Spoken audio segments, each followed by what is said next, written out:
जय श्री राम, हर हर महादेव। बिहार चुनाव को लेकर तमाम ओपिनियन पोल और एग्जिट पोल आ गए। कुछ लोगों का कहना है जब महिलाओं ने बड़ा बढ़ चढ़ के भाग लिया, उसके अलग अलग रीज़न दिए जा रहे हैं, जैसे कि नीतीश कुमार की योजनाएं।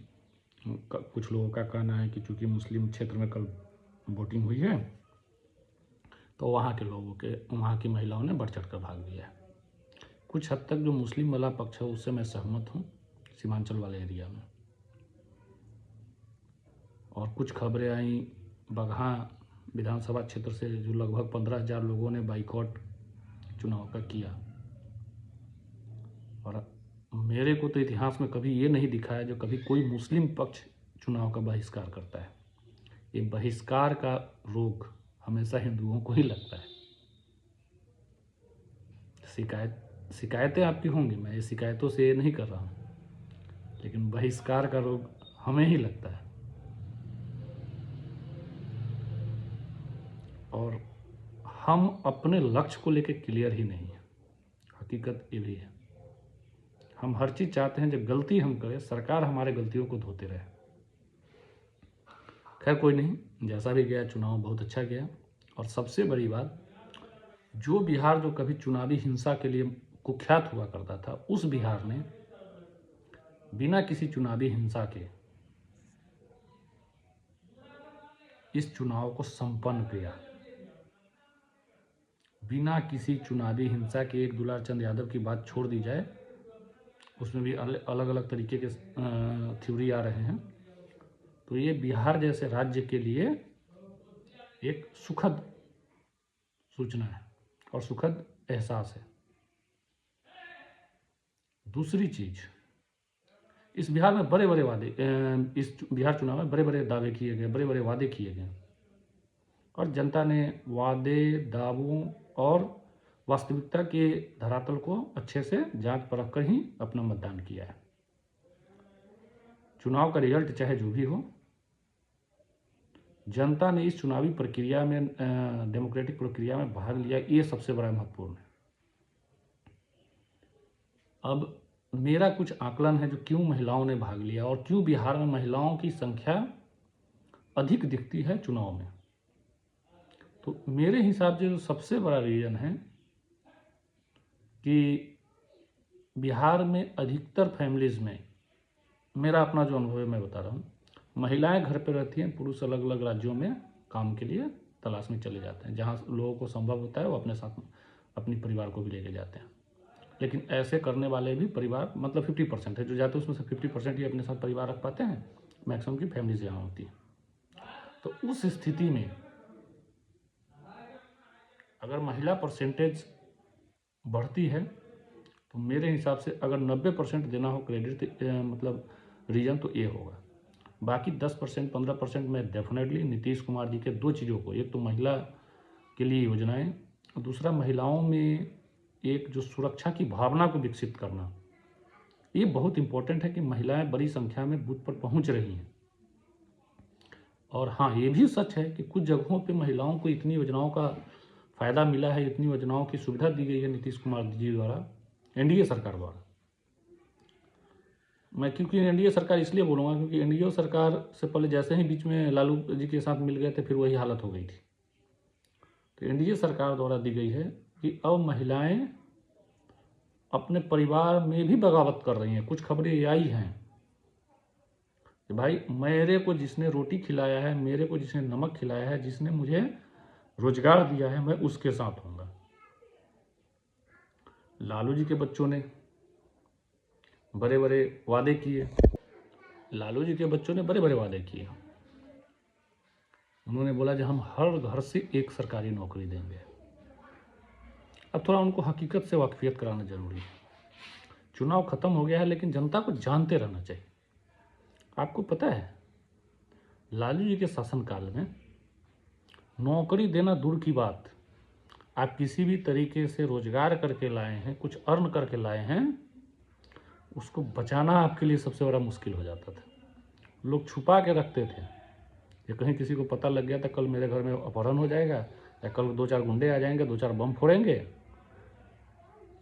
2-4 की हत्या हो जाएगी। ये हालत थी। आज रोजगार की बात कर रहे हैं, हम रोजगार दे देंगे, हम ये दे देंगे, हम वो दे देंगे, सही से बैठ नहीं पाते हैं। जब बोलते हैं तो लगता है जैसे कि फेफड़ा फट के हाथ में आ जाए, ये हालत होती है। तो दावे करना, वादे करना और वादों का हकीकत में कितना पूर्तिकरण हुआ है, ये भी जनता से, अब जनता बड़ी भली भांति समझती है। अगर जनता भली भांति नहीं समझती तो 20 साल से नीतीश कुमार जी को नहीं रखती।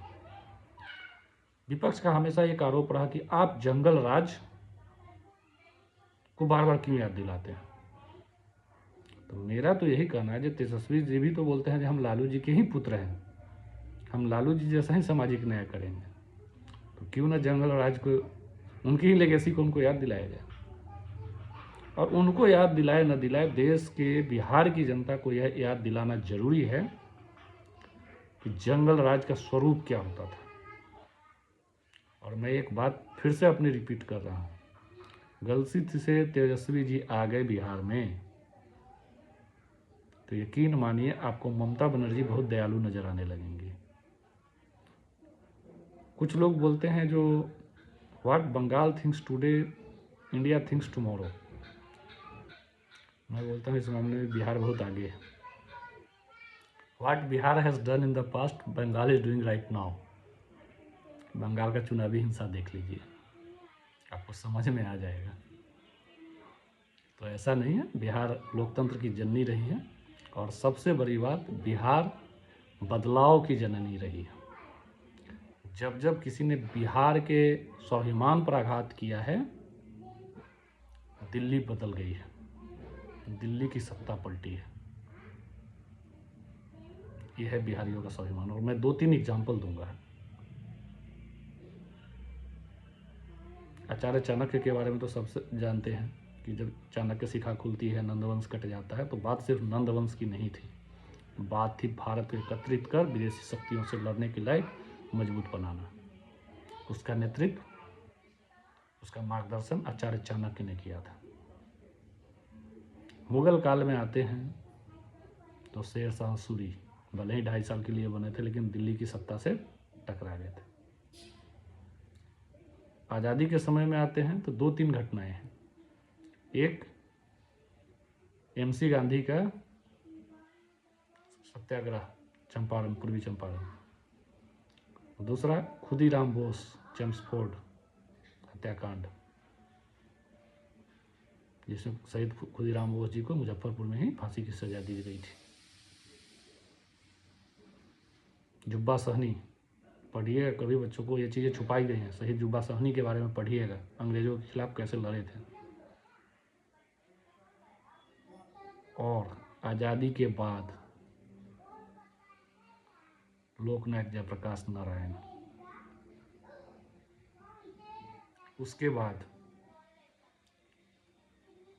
फिर से 2013 आ जाइए, याद कीजिए, जब नरेंद्र मोदी जी का हुंकार रैली पटना में हुआ था, 27 अक्टूबर 2013। क्योंकि उससे पहले बिहार के स्वाभिमान को बहुत आघात किया गया था, और बिहार जब एक बार पलटता है, पलटवार करता है, तो सामने वाला धराशायी हो जाता है। चलिए, बिहार चुनाव संपन्न हो गया है, कल बिहार चुनाव के रिजल्ट्स आएंगे। उम्मीद करते हैं बिहार ने समृद्धि, विकास और शांति को चुना। उम्मीद करते हैं EVM की इज्जत भी बच जाए। उम्मीद करते हैं चुनाव आयोग की भी इज्जत बची रहे, क्योंकि हमारे यहाँ एक और कहावत है, खिसियानी बिल्ली खंभा नोचे। और एक और है कहावत, कांग्रेस पर सटीक बैठता है, अगर मैं मुस्मात हूँ तो मैं किसी को बिना मुस्मात हुए बिना देख नहीं सकती, मैं सबको मुस्माती करके ही मानूंगी। यह है कांग्रेस का चरित्र। बाकी कल परसों दिल्ली में ब्लास्ट की खबरें आई, बम ब्लास्ट की ही पुष्टि हो रही हैं, जब UAPA के तहत केस दे दिया जा चुका है NIA को। तो इस मामले में मेरा एक ही कहना है, कुछ घनिष्ठ लोगों का ये कहना था कि भैया देखो, इंटेलिजेंस एजेंसी फेल हो गई, हमारी सरकार की खुफिया तंत्र फेल हो गई। कुछ लोग तो कम्युनिटी को ही उखाड़ देने से बात कर रहे हैं। तो जो कम्युनिटी से उखाड़ देने की बात कर रहे हैं तो उनके घर पे जाइएगा तो आपको 50% लेबर वही कम्युनिटी वाले मिलेंगे। दूसरा,